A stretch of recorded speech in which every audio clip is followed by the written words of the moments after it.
మధ్యన ఎంత తిట్టేస్తారంటే విశ్లేషిస్తూ కూడా వాళ్ళు విశ్లేషణకి ఇంకా అర్థం లేదు అలాగే. నన్ను వాళ్ళు ఎదగడానికో గుర్తింపు పొందడానికో కూర్చోబెట్టి ప్రముఖ విశ్లేషకులు మాట్లాడుతూ ఉంటే ఈరోజు కూడా ఏదో విన్నాను వార్త, ఆయన అరెస్ట్ చేయడానికంటే ఆయన అంత కూర్చోబెట్టి నేను కేసులు పెట్టారంటే మనం లేదు బాధపడి నేను వద్దని చెప్పాను. ఆయన పాపం ఏదో పొరపాటును మాట్లాడి ఉండొచ్చు కొంచెం భావోద్వేగంతో, పోన్లేండి వదిలేసేయండి అని చెప్పాను ఆయన విశ్లేషకుని.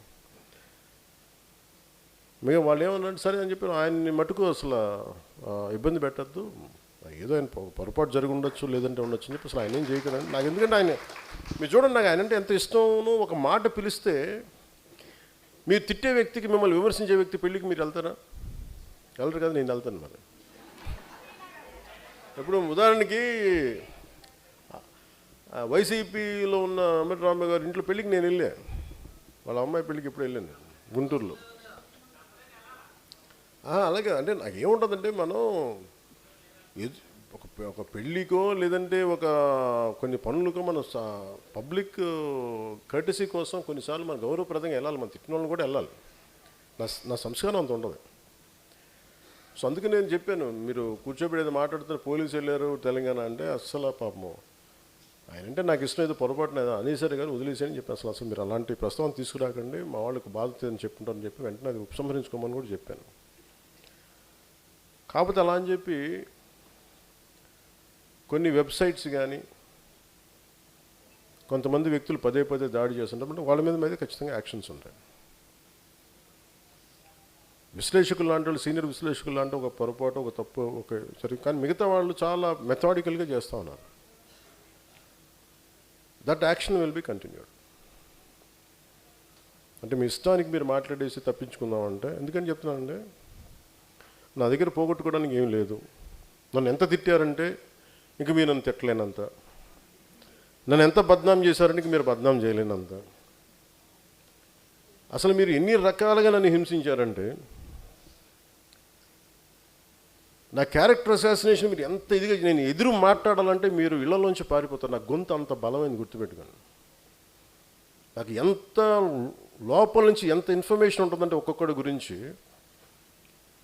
తోలు ఒలిచేసే అంత ఇన్ఫర్మేషన్ ఉంటుంది ఒక్కొక్కటి, అంత ఉంటుంది అలా. కానీ నేను ఎందుకు మాట్లాడినంటే మా బండ్ల గణేష్ లాగా నాకు ప్రొడ్యూసర్ లాగా అంటున్నాను.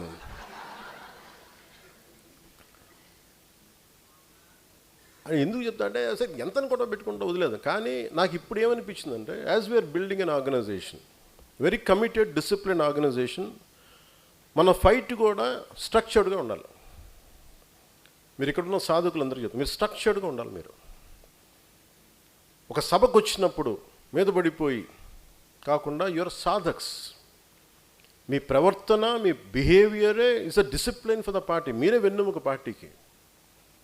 మీరు బలంగా గట్టిగా నిలబడితే భయపడాలి అందరూ. మీరు ఒక్కొక్క 200 మందిని 100 మందిని మీరు మెంబర్షిప్ చేయగలిగారని మీరు ఎంత కదిలించి ఉండాలి, ఒక్కొక్కడిని ఎన్ని చెప్పు ఉండాలి. నేను అది గుర్తించాను మిమ్మల్ని. దాంట్లో ఒక 100 రూపాయలు 400 రూపాయలు నేను చూడాల, ఎంతమందిని మీరు కన్విన్స్ చేసిన ఇలా మాట్లాడాలి.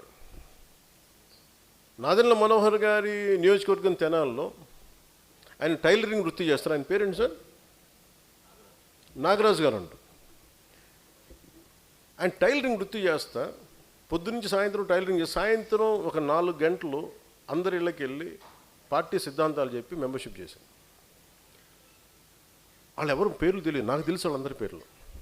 మీరు అందరూ అనుకోవచ్చు నా పక్కన ఉన్న దుర్గేష్ గారి పేరు, మనోహర్ గారు లేదు, నాకు తెలుసు. మీ అందరి పేర్లు తెలుస్తుంది నాకు. ఎందుకంటే నేను కూర్చోబెట్టి నేను చదువుతూ ఉంటాను, డేటా తెప్పించుకుంటాను. ఇలా ఉంటుంది డేటా నా దగ్గర. ఒక్కొక్కళ్ళది పేర్లు పెట్టి పిలిపించుకుంటాను. ఏం చేశారు వీళ్ళని, ఎందుకు ఈ మీటింగ్ పెట్టానంటే 2000 చేసిన వాళ్ళని పిలవాలి, 3000 చేసిన వాళ్ళని పిలవాలి, 10 చేసిన వాళ్ళు వదిలేయాలని నేను చెప్పాను. ప్రతి ఒక్కళ్ళని చేసిన కూడా నేను కలుస్తాను అందరినీ. ఎందుకంటే ఈరోజు నేను సంపాదించే సంపాదన మీరే. 1000 కోట్లు నాకు అవసరం లేదు, కానీ 20,000 మంది నా సాధకులు, 21 లక్షల మంది నా ఉద్యమిలు చాలు నాకు. నేను సంపాదించుకుంది అది. అంటే ఒక దేశం ఒక 10 మంది ఉగ్రవాదులు కూర్చొని దేశాన్ని వణికిస్తూ ఉంటే, అలాంటిది మీరు 20,000 మంది మీరు కూర్చొని మీరు బిగిన ఒక మాట పైన ఉంటే మీరు ఎంత మార్పుని పట్టుకురాగలరు? ఎంతని మందిని ఎలాంటి గుండాయిసనైనా కీళ్ళు కాళ్ళు వంచి మీరు కూర్చోబెట్టగలరు? మీ శక్తి మీకు తెలియదు. అంత బలంగా ఉంది. సో నాకు ఐ నీడ్ డిసిప్లిన్. ఈ మాట మాట్లాడాలి, ఎందుకు మాట్లాడతాం, ఈ మాట మాట్లాడకూడదు, ఎందుకు మాట్లాడడం. ఒక విశ్లేషకులు కూర్చోబెట్టి ఒక తప్పు మాట్లాడితే దాన్ని ఖండించాలి, ఎంతవరకు ఖండించాలి, తెగేదాకా లాక్కూడదు. ఒక మాట చెప్పాలి, కానీ దాంట్లో కొంత క్షమ ఉండాలి, కరెక్షన్ ఉండాలి. ఇవన్నీ నేను I want to train all of you that. నాకు తీసుకెళ్ళడానికి ఏమీ లేదు. నేను పోతే ఈ ఉంగరం కూడా నాతో పాటు రాదు. కానీ నేను వదిలేది నా భావాన్ని వదిలేళ్తాను ఇక్కడ.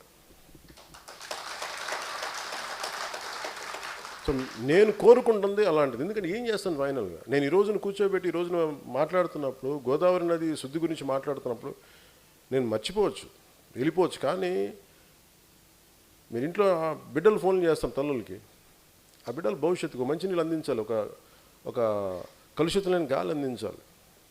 వాళ్ళు రేపు పొద్దున్న ఏదైనా వస్తే ఉద్యోగ అవకాశాలు కావాలి, ఉపాధి అవకాశాలు కావాలి, వీటి గురించి నా ఆలోచన. అందరూ అడుగుతారు, ప్రధానమంత్రి గారు మీకు ఏం మాట్లాడతారు, ఎందుకు వస్తారు. నేను ఇవే మాట్లాడుతాను ఆయనతోటి. నేను మాట్లాడేదల్లా దేశ భవిష్యత్తు గురించే మాట్లాడతాను. అంతేగాని వాళ్ళని అరెస్ట్ చేయండి సార్, మోదీ గారు వీళ్ళని మా ఆంధ్రప్రదేశ్లో ఒక మాజీ ముఖ్య ఆయన అరెస్ట్ చేయించండి సార్, అమిత్ షా గారు వాళ్ళని అరెస్ట్ చేయరా. నాకు ఎంత హాస్యాస్పదంగా ఉంటుందంటే, ఎంత సిలీగా ఉంటుందంటే, వీళ్ళు ఇంత దిగజారిపోయారేంట్రా బాబు అనుకోండి.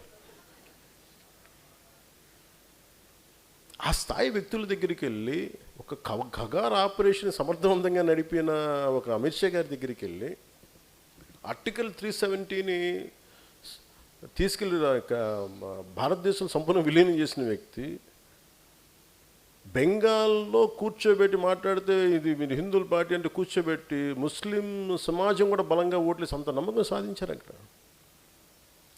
అలాంటిది నిజంగా మనస్ఫూర్తిగా చెప్తాను అంత.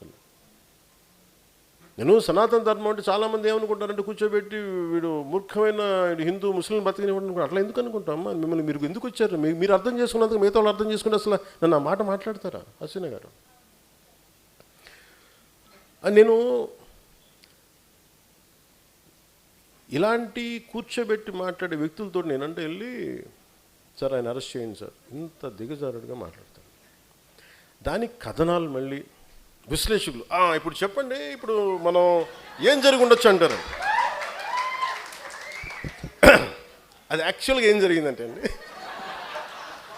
ఆ రోజున ఢిల్లీలో మీకు గుర్తే ఉన్నట్టు పవన్ కళ్యాణ్ ఆ రోజున అక్కడి నుంచి హైదరాబాద్ వెళ్ళారు ఫ్లైట్లో, వారిని కలవటం జరిగింది. ఆ జరిగిన 32 నిమిషాలు 29 నిమిషాల 34 సెకండ్లలో 4 నిమిషం 32 సెకండ్లో ఇది లేవనెత్తారంట. ఆయన 6 నిమిషాల మటుకు లేదు దీన్ని ఖండించారు. ఇంత గొప్పగా చెప్తారు మహానుభావులు. వీళ్ళందరూ కింద కూర్చున్నాను చెప్పండి. ఓకే ఓకే ఓకే అండి.